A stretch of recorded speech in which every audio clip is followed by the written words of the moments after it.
So, in this episode, we're going to be discussing a lot of things relating to season 5. So, season 5 officially starts on January 21st. That is a long way away, but I promise you it is going to go by quickly and we are going to have an awesome time. Um, so, there's a lot that needs to be done in order to make seasons happen. I think everybody knows that.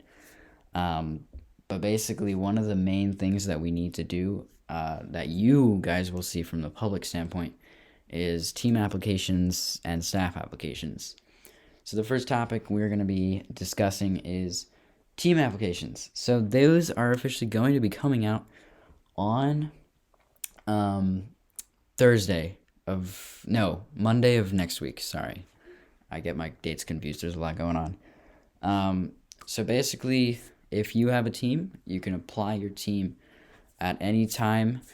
You can actually apply right now. If you go to this channel, it is known as hashtag apply your team. I put it in general chat there. If you go there, and Carlbot also just had a trigger sent. If you go to that channel, you can apply right there. And you will be able to find the application. And if you have any questions, just DM an admin or a manager. So those are going to come out. But sort of a question we've been dealing with when we are in staff meetings is really how do we make sure that we are accepting active teams? Because, in the past, there are plenty of teams with great rosters. But the problem is they sort of die. This was definitely apparent with the team Pony in season 3.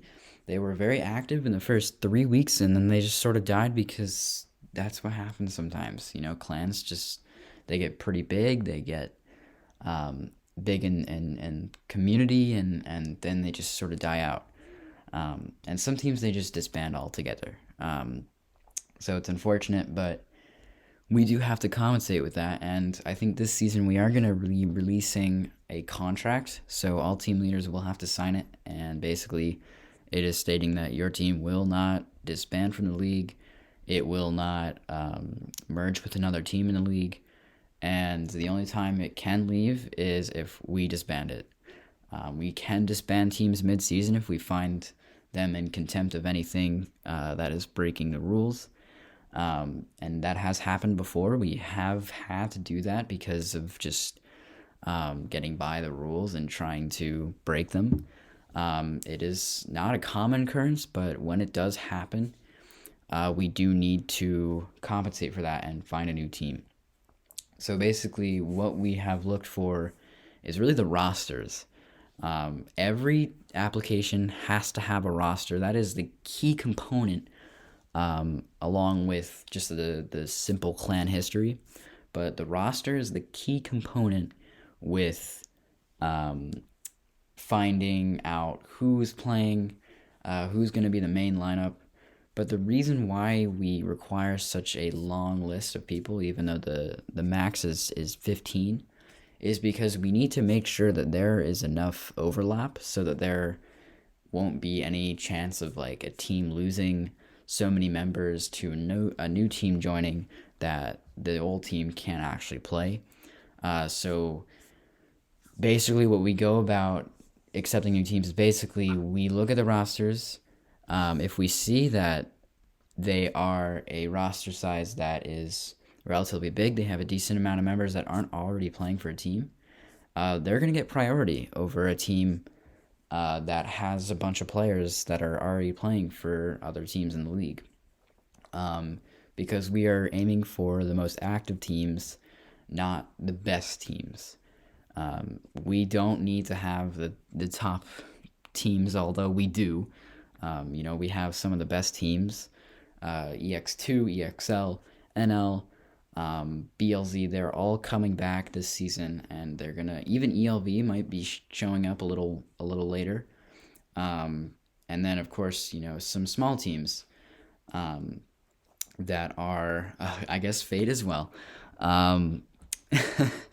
But basically if a new team has a roster that is looking pretty stacked when it comes to players that are not already on a team, that's probably going to get an acceptance letter. And it's not, the fact that we don't like good teams. It's more of that we just need the most active teams. A league grows off of games played, not forfeits. I don't personally really care if there are forfeits. It's not a huge deal. But I can guarantee this season, with the amount of sub teams that we're going to have 5 to 6 sub teams. If teams forfeit in the very first week, they are almost guaranteed to not be let back. So you guys, team leaders, I've already mentioned, like, you cannot forfeit this first week, because it is almost guaranteed that you're not coming back for the next week. And the good thing about sub teams is that they are already confirmed to be ready because their rosters are already there. So we can just make a quick switch like that. I will be doing the same exact stuff. Like, I need a logo from the sub teams. Even if they don't make it onto the schedule, they still get an emoji and whatnot. But a lot of people are questioning why we have sub teams. It is because we are no longer having pre-league. We disbanded pre-league due to a lack of activity in the main server. But the good news is that we are going to be making it into something new. There has been so many members that have come straight from Blue Wizard Digital, and a lot of them have been DMing me, and they're like, can I try out for Tide League? You can't try out for Tide League. This is not like a clan. This is a place where clans come and compete. So a lot of that stems from just a general lack of knowing what Tide League is and what other leagues are, and just generally comp shell. Like, they have no clue what it is. They had no idea that there was this side of it. But hopefully now that they have sort of been aware of what's going on, they join pre-league, which is going to be for beginners, people who have no idea what they're doing, so that they get ready for when they need to play in Tide League for a team. So yes, that's basically it when it comes to team applications and stuff like that. I'm looking forward to all the applications. I'm going to be reading them. Blank's going to be reading them. Double's going to be reading them. Everybody's going to be reading them. That's a higher admin. And then we will make our decisions, send out the acceptance letters if your team is accepted. If you don't see anything from us in, I would say, 72 hours after we close applications, which is a week after Monday. So Monday on, is that the, I want to guess, I don't even know, might be the 13th, I'm not sure. Like turtles. Oh, yes. I think it's the 15th, actually, maybe. I'll have to check back. But basically, if it is not sent and if it's not, in your DMs that your team was accepted, it's pretty safe to say that your team is not getting accepted. You can also be accepted as a sub team. I think that is what most teams are going to get accepted, because we already have 15 and we are waiting on ELV to decide on whether or not they are going to join. So we will see, but we're going to move on for now. So the next topic you guys had was staff applications. So I've been getting countless DMs about joining staff. Can I have mod? Even a few that are, can I have admin? Like, it's unbelievable. And we have to make it blatantly clear, you do not get mod just by asking. You have to work for it. It takes a while for you to work for it, and it's not just like you ref a few games and there you go, you get mod. You have to work over an entire season. I mean, there's people who've been working really hard to get mod. Some people who have gotten mod within like a week are people who we just know from other leagues, and people who I can trust, and who just did a good job. Like, if you do a good job at reffing, you can get mod. If you prove that you are active and you prove that you know your stuff and you know the rules, like, you can get mod easily. It's not that hard. It's honestly not hard to get admin even. You just have to work really hard for it and just, show me that I can trust you. Sorry, I'm late. I was playing. It's all good. So we're on staff applications. Got you. Okay, if you want to apply for staff, a good application needs to be A, concise and clear to the point, but also you need to elaborate on your thoughts a little bit, because I just don't want to hear. So let's say, for example, I'll give you a question. I'll be like, oh, what do you think about the future of the league? You shouldn't just say, I think the future of the league is bright, or I think we need to expand the player base. Like, add some more, be like, give reasoning, or like explain how you could do that, okay? For sure, and yeah. If we don't accept you, it's never anything personal. It's usually just whether you're a fit for the team, or if we, have known you long enough and trust you. And speaking about knowing and trusting, I introduced to the floor Spin Drill. He accepts. I forgot he has to come. Invite. Spin Drill, accept. Drill, please, accept. So yeah, it's not a huge deal if you're not accepted. Welcome to the floor. Welcome to the floor. Oh, there he is. If you don't know any background on this, don't worry. This is Spin Drill, old Tide League and Shell League legend. The way that me and him met was through a TideCast episode, which was not posted to YouTube for many reasons, the least of which being that me and Spin Drill were together in a call and just everyone could hear it. Yeah. Yep. Yep, that's never good. Not a good sign. We had to promise that we have to keep it PG for family audiences this time. So, to talk about your experiences with Tide League and Shell League as a whole, just give us some background on you, Drill, because you're our guest speaker today. What have you been doing recently? Where have you been? Really, I've been somewhat in a weird place with the game. I'm mostly like to play the game for fun. I sort of play shotgun only, and really the shotguns right now is really broken. It just never hits right now. It's just not. And by the way, you don't want to use Spin Drill on Shoddy would still just he's a menace on shotgun. It's not even. I've played it in a while. It's been a while since I've met him. Since I met back with my boy. Yes, we can tell. The Shocks have really taken a number on old Spin Drill. He obviously retired. He's an old Shell League legend. But Spin Drill, man, take me back to that night. That first. Which night? I can take you back to a lot of nights in Shelby. Right, there are a lot of nights in Shelby. First off, can you give me the insight on why you H about the 40-year-olds there?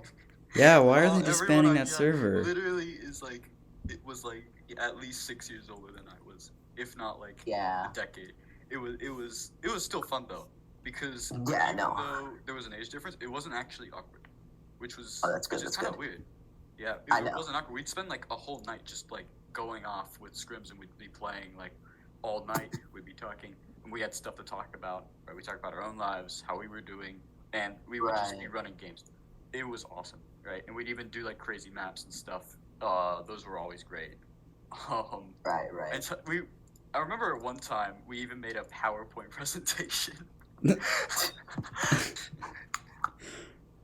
A PowerPoint presentation on the map. What's that map called? Bastion. Bastion. We called it Bastion Theory. It was so bad. Yeah. Oh my god. Take me back to the first. Take me back to your first Shelly experience. What was the first team you played for first off, and what were the first friends that you made? Stomping on the EXL is where I made my friends. I see. I stomped on EXL. I think it's one of the Shelby guys. Yeah. I stomped on EXL. That was very fun. That was very fun. I got to see Llama get mad in game chat. That was amazing. You understand? Yes, I agree. Llama getting mad is like chips and salsa. Holy.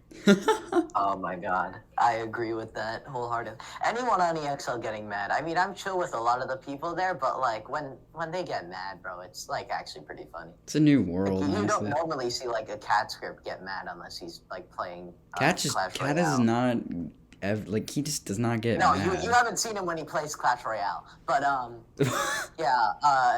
whenever he plays Clash Royale, he's like a different animal entirely. Yeah, he's got his cat. He's fine. Yeah, he has his cat, man. Zuba, seeing him mauled is pretty funny. Red Wiz, Red Wiz is Red Wiz, I guess. Red Wiz just starts slaying slurs. It's fine. Yeah, we have a clip of him saying the N-word in stream. So funny. It wasn't just a random VC. It was in a stream. Yeah, Bash just randomly went to one of the verification VCs and had Red Wiz saying that, and it was so funny, dude. Whoa. Yeah, but I mean, like, you can build your own community. Like, you don't have to. You don't have to always just sort of, make a clan for the heck of it. Like, back then, Shelby had so many teams where they would build a community. Sometimes they would also build an alting community. But that's beyond the point. There's so many teams back then that were more of a community clan than a competitive sort of. Yeah, there were a couple.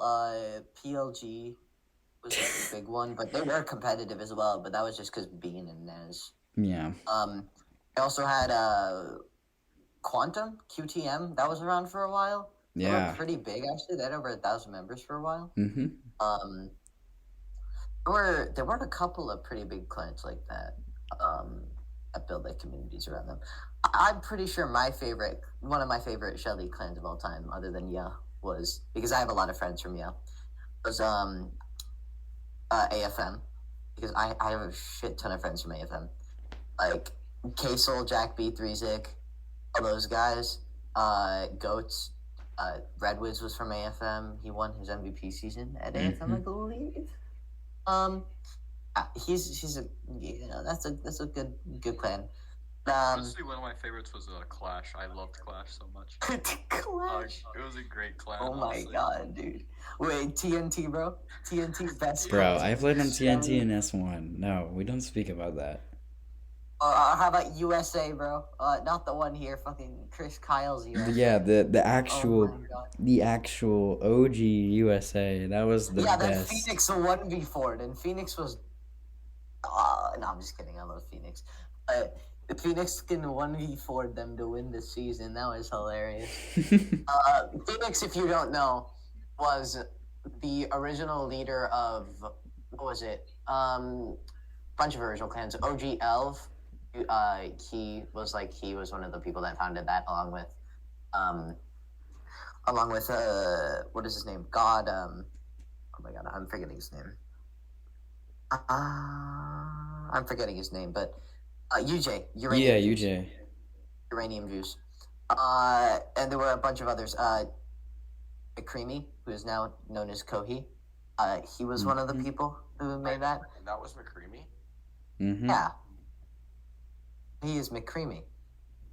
He's not the Fortnite YouTuber McCreamy, was he? No. Oh. What the heck is wrong with you, Blank? We don't play Fortnite in these parts. We play Valorant. Well, actually, you know what, guys? We make fun of Blank because Blank is a sweaty Fortnite player. No, I don't sweat. Imagine sweating at such a kid's game. Oh my god. You play Rocket League, Drew. Yeah, I know. Exactly. It's That's true, yeah. Yeah, right. Car soccer. Car soccer. My 6-year-old brother knows how to play Rocket League. Okay, but it's infested with 20-year-old weebs at Champion America, okay? And if you see the other team, you're losing. It's just no questions. That you could say the same thing about fucking Osu or any other game. But what do we know about all of these games? Degenerates. Degenerates. All of that. And Drill. Drill isn't as much of a degenerate. I mean, he listens to Radiohead, but... Shut up. No, I don't. I don't even listen to Radiohead. Yeah, right. I don't. Modern rock fan, okay. Let's calm down a little bit. Imagine this Bro, if you listen to Radiohead, you actually, need, mental, help. Legitimately. Mm-hmm. No, the Radiohead stands are going to be in the comments. I can talk to you about it. I know the Radiohead. bro, the Radiohead people are gonna be like, "Ow, but they're so underrated." They're not. I literally have not listened to a lick of modern rock in my life, and I know who they are. So let's stop talking about that. You guys run your mouth enough for everyone in the world and their mothers to know about it. Second off, their music is unlistenable garbage that makes me want to tear my ears out. Let's get that straight. Radiohead is dog shit. No one can listen to it. No one likes Radiohead. You just think that you're special because there's some deeper meaning, even though you can get that from a literal guitar riff in any other song, dude. Like, I'm sorry. Music has deeper meaning. Good job, Timmy. Welcome to the second grade. I'd like you to listen to other music outside of Radiohead because you're not special, you're not fun, and neither is Radiohead. Lord, I hate that band. Oh my god. Oh yeah, alert. That's facts though. All right. That's not even it, bro. People that say that Pink Floyd is overrated, fuck you, bro. Pink Floyd is amazing, but that's not even. That's besides the point. That is besides the point. Okay. When we talk about shitty rap, we should talk about shitty takes. Okay. There are quite a few that we could get into. One of the worst ones is this stupid Drake versus Kanye beef. Oh my god.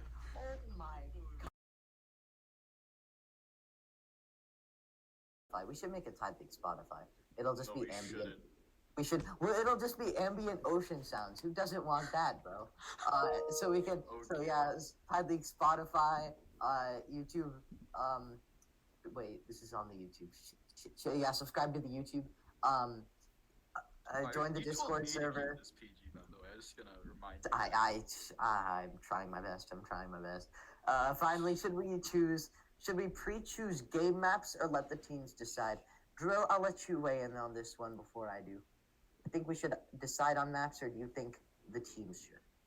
It should definitely be up to the teams. Honestly, I think the teams here are really organized and are really good at communication. If it's, I think they're really reliable, right? They're really reliable communicators, right? So I think if you make them decide the map like 4 days beforehand, I think goes smoothly. I think it goes smoother, right? I think the staff handling all of these games. No, I think the team should definitely handle that. So I agree with you on most parts there. However, the 4 days before thing, I don't think that'll work because one of the reasons that we choose a new map pool is because we want like smaller teams to upset larger teams by using not so used maps. So like we could have potential upsets because as NL, EXL, like everyone showed you during the Shell League tournament, a lot of people don't like Mud Gulch. A lot of people don't like Blender either. So if you're a smaller team and you've been scrimming on Blender, know all the angles and stuff like that, you could legitimately take out a top-ranked team by just choosing your map and getting lucky, you know? Like, I feel like that's one of the goals, and if we choose the maps too far beforehand, a lot of the larger teams will be able to like game plan for it, and that ruins kind of the fun of what we were going for in terms of that.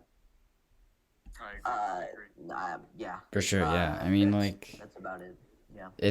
It's more for the competitive aspect because so many teams, they have just been like so fluent on Castle, and like even Mud Gulch is still definitely a decently used map, but like we're trying to expand it so that there isn't just one map and every game is just played on either Mud Gulch or Castle, because that can get really boring for a viewer.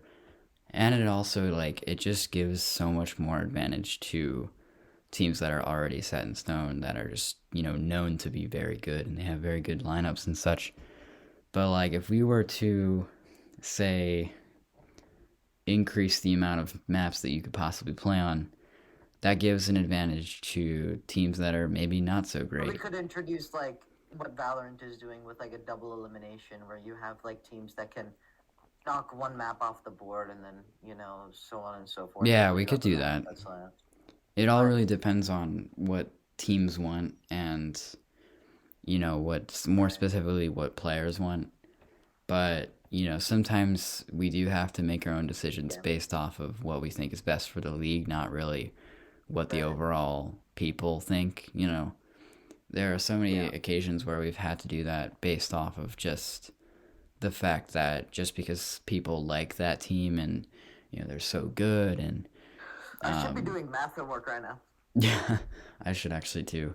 But basically, like, we're trying to encourage more competition within the best teams and then more competition within maybe not so great teams. Because if you think about it, there is pretty much already a confirmed playoff look at, like, look at teams like NL and EXL and EXL's B team, whatever it's called. And R1.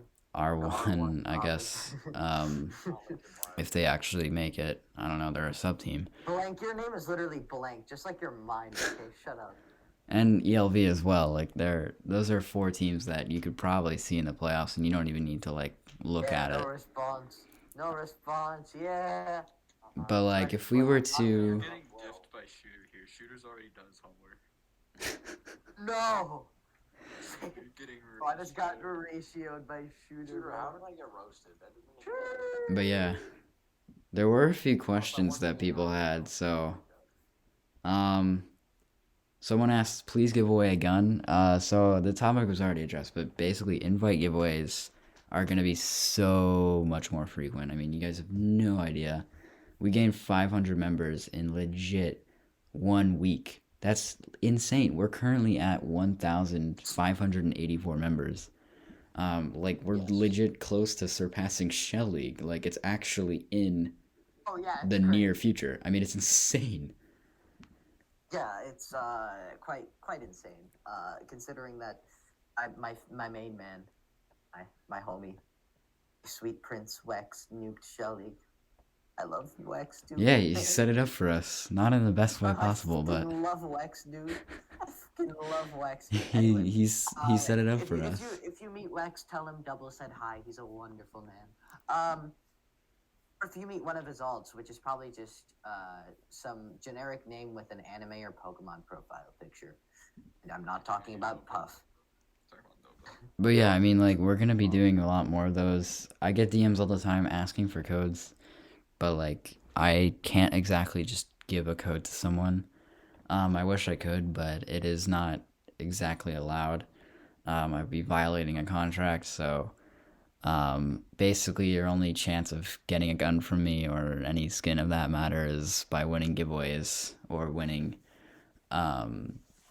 the season or winning events and such. But there are plenty of ways that you can get codes in this day and age. As upstanding as WhaleShark. If you pay me enough, I'll do anything. That is true, but here's the thing: I have access to all the codes. Double doesn't. Yeah, I don't have. Shut up, Well, you're ruining my business. Yeah, I have access to codes. I can boost you in Rocket League. He's saying a lot. If you. Yeah. Drill can boost you in Rocket League. I can give you a hand job. But yeah, another question was discuss the responsibilities of game admins. And now, okay. Oh well, he's gone. Discuss the responsibility of game admins. I don't really want to go over everything, but basically game admins. Yo, that's chill. Basically, game admins are the leaders of the games themselves, so like they are in charge of making sure that they get done, and if they don't get done, then it's on them. But if you want to see like the full list of requirements, we're not accepting any game admins currently, but we will in the future. Did I get my roles taken away? You did. But basically, Mom is literally a hoe, dude. If you would like to apply, you can certainly ask me and I can send you the application, but Please, yeah, don't invite him back. right now we're not gonna have anybody promoted. But basically, just look on the application. There's a full list of requirements. We should tell our friends to play Shell Shockers and join our league. Yes, you should certainly do that. It would mean a lot to, of course, like me and others. We are very close to securing a possible stamp in-game, aka a Tide League MVP stamp. That is coming very soon. I would expect that in, I would say, a few months. But we need your help. We have to be at 2,500 members. That's more than Shell League, so, if we are at that level, then yes, that is something that you can see in the game as a prize. If we do eventually get it, it would essentially be like that first season that we give the MVP stamp. That would be the rarest code that you can get ever. Most people say yes, the number one NA stamps, and those are probably the rarest codes that you can get. But there's 3 of them for 3 different regions. They're just different. This one, for the very first season that we do it, is going to be the only time that you can get it. And the first person to receive it, they will have that, and they will be able to show off, and we'll do a whole little ceremony and such. Well, you could get the number 1 NA stamp if you buy it from Slimy for $140. You need more than that. I mean, you have to bargain for his entire account. But yeah, you can just get those members, and there you go. Let's see. I win again. Another may I have an albino crack shot, please? As I said before, there are plenty of ways that you can get a code. I said before, I get so many DMs asking for codes. I cannot stress this enough. I can't give people codes. I can give you my personal codes, but I don't see a reason of why I need to do that. There are ways that you can get codes, and in this day and age, it is so easy to get a code. There are plenty of clan giveaways. There are plenty of content creator giveaways. And in BWD, if you chat for a little bit, it's not even that hard.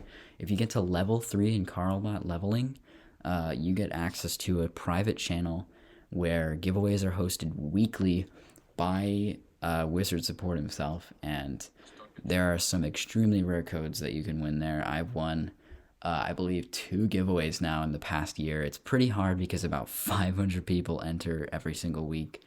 But if you're lucky enough, you could get a code. But yeah, even here, we do a bunch of things. There's ways that you can win based off of skill, and there's ways that you can get codes off of luck. Skill wise, you can get them off of winning the season. So we are negotiating for those flame skins. I don't think I could get to that point, but basically, the reason why we're doing flame skins is interesting because as you guys know, the current code support is a random buck or albino skin.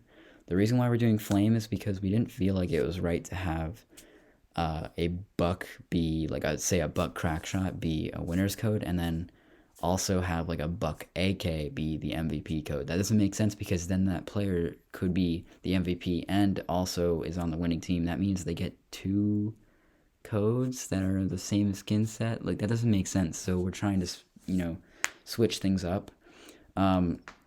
If you think that it should be something other than a flame skin, maybe we are not going to negotiate 2019 skins. I will speak for everybody who was around in 2019 in that it is not fair that they are giving away 2019 skins in 2022. We are not going to be negotiating that, but we could very well possibly negotiate for a Star Wars skin series, or possibly what's another popular skin series? I don't even know. That's pretty much it. There's the old Valentine skins, but those don't really get given out. They have to be in the series. We'll see. There's so many possible codes that we could give out, but we'll see what we can negotiate. Our discussion with Wizard Support is this week. That is going to be just me. I'm just gonna give the straight facts of we've been gaining crap ton of members, and I think that we do deserve some boost in support. We're always gonna say that every season, but I think this season it's even more crucial because there's just that many more members joining.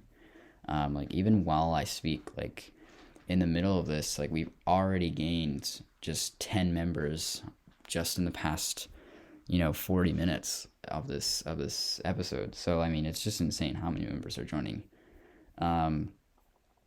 But yes, that's one of the ways you can get code. You can also win it by winning events. So we do FFA events where like the first to 10 get a code or something. It's normally not a buck code or like a skull bandana, but it's probably something like an older New Yorker, maybe from last year or the year before. You can also do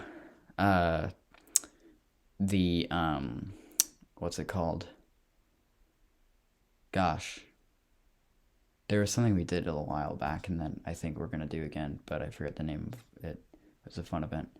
But luck-based things is just by entering giveaways. We don't really do them very much, but luckily we are going to be negotiating monthly giveaway codes and event codes, so we'll be able to do weekly giveaways just like BWD. And that'll be really fun, so you'll get to enter those and test your chances, and if you have good luck, then you'll get that code, and I'll be DMing it to you within the 24-hour time frame that you need to claim. And then the last thing that you can do that's more of a luck-based thing is entering content creator giveaways. We have, I think, 30 content creators, and they post all their stuff in the League content channel. And like even if you go right now, they're giving in Lil Quinn's channel, they are giving away a Santa beard and 3 Spotify headphones. Those are some pretty rare codes, and those are all up on the line for you to win. And if you scroll up even more, like you'll see that there are plenty of possibilities to gain codes from all these. Like there's titles, 57 kill streak plus giveaway. Let's see. Gray's Ocean, cracking the 2019 crack shot. Let's see what else. Whippy, 34 kill streak plus red goggles giveaway. I mean, there's so many. Even just like small streak videos, you'll see that there are content creators that are giving away codes that they receive from Blue Wizard Digital. So there's so many ways that you can get codes. So I don't see that why there's people, coming to me asking for codes when there's all these chances. Like, the amount of like you would think that as a league owner, like, oh, you probably get your own personal codes to use. Like, no. All the codes I get are for Tide League, and if I win a giveaway code, if it's something that I already have, then it's probably going to Tide League as well. Yeah, and you have all the codes, right? For the game, I can get any code that I want. All the codes. Certainly, I have every single code that I, could get my hands on. But yeah, there's basically infinite amount of ways that you can get codes in this day and age. Back then it was pretty hard, but now, there's so much more that you can do. I think that's pretty much it. Normally the last thing we do, we're coming up right to the 50-minute mark, which is the average length of our episodes, but basically the last thing we do is just give you guys a leak.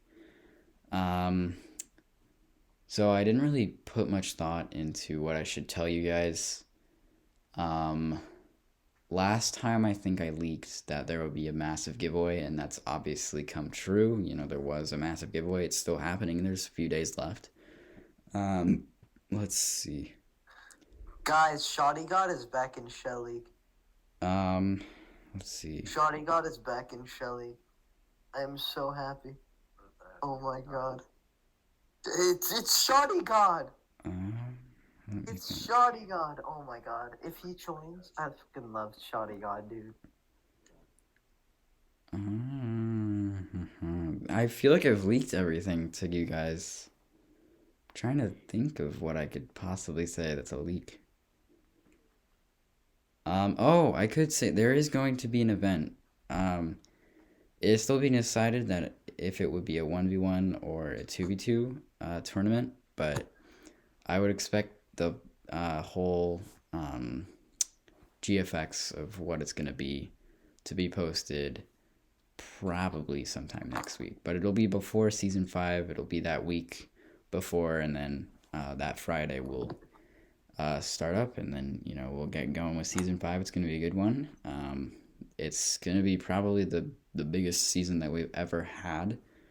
I honestly cannot wait to see the start of it. There also may be some disbandment of 2v2s. We're still deciding on it, but yes. No, we're disbanding 2v2s. Yeah, it's pretty much confirmed, but yeah. It's pretty much confirmed at this point. I agree. 2v2s should not. 2v2s are a plague on society. They need to burn. The only people who do 2v2s are in leagues with less than 200 members, in my opinion. And no clans should... Nice voice crack there, by the way. No clans should be, that dry as to, 2v2ing every single game. 1 2v2 is really the max that you guys should be doing. But I will say, all clan leaders, make sure you guys are scrimming on different maps, because Castle is definitely not going to be the only map that you guys play on this season. There's going to be plenty others. We're going to find a way to make it more competitive and make it harder for the best teams. Has SL ever done any other maps besides Castle? Literally the entire playoffs last season was just other maps. Yeah, Mud Gulch is basically it. But yeah, that's basically going to be it. I got nothing else. Thank you guys for coming. And we'll see you guys for episode 7 in week 1. That's going to be the very first week of the new season. So make sure to come back for that. It's going to be back to our regular Tuesday. We couldn't do it yesterday because we had a staff meeting. So yeah, that's pretty much all I've got. Done to help this league grow. I really appreciate it. Yeah, I think everybody really does, and I'll continue working, as hard as I am right now. But I need everybody to. Very hard compared to all the rest of us. For sure, yeah, and especially next season, I'm gonna be running Shell League along with Warren, so it's gonna be pretty tough. But and double battery rush. Yes, he'll be stepping in. But it's mainly going to be me because I'm the most unbiased staff member that you can find. Yeah, so. probably. And Alert is going to be stepping in as well. Basically, all the Tide League high staff members are going to be... I was going to say something there. I'll stop myself for now. Continue. I didn't say anything stupid. I didn't say anything stupid. Fucking shooter typed it out in chat. Hey. But yeah, say a cussy word. It's gonna be a good season. We're gonna hit 2K members. I'm so determined it's gonna happen. And when it does, we're all gonna be going insane. I mean, we're already pretty excited. I mean, I was talking with some people and they were just like, "Yeah, man, it's crazy that we are, at 1,500 members and still climbing." Well, is it okay? Drippy wants to say something. Is that okay? Oh, no. Okay. He has this floor for a few minutes, as long as it's not crazy. Alright, I just want to say one thing. Event team apps are open, and we need more people because nobody's really doing events except for me and Savitar. If we're gone, we just need people to apply. Mm-hmm. I agree. The only people that I see doing events at all are you, Shark, and Savitar occasionally. Mm-hmm. Yeah. So, you guys, and the only thing that I see in events right now are really just FFAs. So if anyone has any other ideas besides FFAs and Battle Royales, Yeah, we are open to pretty much any idea. Fortnite. As long as we can make it work and it's not too unorganized. You said Battle Royale and we were talking about Fortnite earlier. Oh yeah, speaking of Battle Royales, we are going to start up weekly Battle Royales, so keep your eyes on the events channel, as we are going to start that up again. We'll see how that plays. But yeah, there's going to be that event. That event is going to be run by Gamers, by the way. He contacted me yesterday about it. So it's going to be good. This season's going to be good. Going to be pretty epic. We'll see who wins. We are hoping that... Epic victory royale, bro. Fortnite. It could be a back-to-back season win for NL, but we'll see. The roster's looking pretty stacked. This next season, though, the rosters are looking a lot lot different than they did last season. Oh yeah, there's a lot of the last couple seasons. I'm not gonna lie. It was pretty apparent who was going to win at the beginning of the season. Mm-hmm. But right now, for season 5, I'm not sure at all how each team is going to play out. Because I mean, EXL has some. They've been recruiting players. To other teams. And then, I mean, EXL is no longer really their old roster. They have a mix of ELV, some people from Godex, some people from BLZ, all over the place. So I think I'm interested to see. Ruffles. I can't wait to see what he does this season. Oh, yes. You'll be seeing some JVT Ruffles action. But yeah, we'll see if anybody can dethrone NL. There's going to be a season trailer. It's not going to be the Blender animation that we've promised. The reason is because we didn't have access to a Castle Blender. Now we actually do, but it is sadly too late. It's not going to be enough time to make a Blender animation. For those who are interested in doing that stuff, you would know that it takes a long time to do it.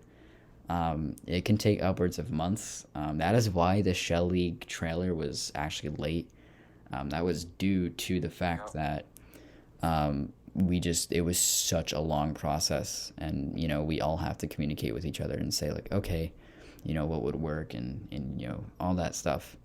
But there's going to be multiple trailers for every season, that doesn't make sense. There's going to be one trailer for every season after this. So this season trailer is going to be something simple. It's really just going to be like a list of the teams and such, but we will be releasing a announcements trailer. I'll be doing that sometime in the next week, basically going over all the rules and information, regulations, rule changes, all that stuff. And then there's also going to be videos explaining what Tide League is all about, because there are plenty of new members that have no idea what this is, and I don't want them to leave because they have no clue what this is. So it's perfect timing because those videos are getting completed. Tutorials on how to scrim, tutorials on how to join a team, how to apply for staff. All of that is going to be in a few tutorials, and it's going to look awesome. So yeah, that is pretty much all I have for this episode. It was a bit shaky, but we'll get back onto it. There's been a few episodes that have just been like pretty shaky, and I can't upload because we can't have Wizard support seeing certain things because he does see these. I send them to him all the time, and he does say, great episode, all that. So we can't exactly have him saying not a great episode. So we're trying to keep it PG. We might have to change around a few things. But yes, that's basically going to be it. Thank you guys for coming out. Make sure to do your homework. School started for most people. If you're online, still do your homework. Like I did tonight. I can't find my Algebra 2 homework. And yeah, everybody stay safe. It is getting pretty scary out there. We'll see what happens, but really just stay safe. Stay with your families. I think right now we just need each other right now. So yeah, that's basically to be it. Thank you all for coming out, and we'll see you in episode 7 airing on the 18th. Got it. There we go. See you guys.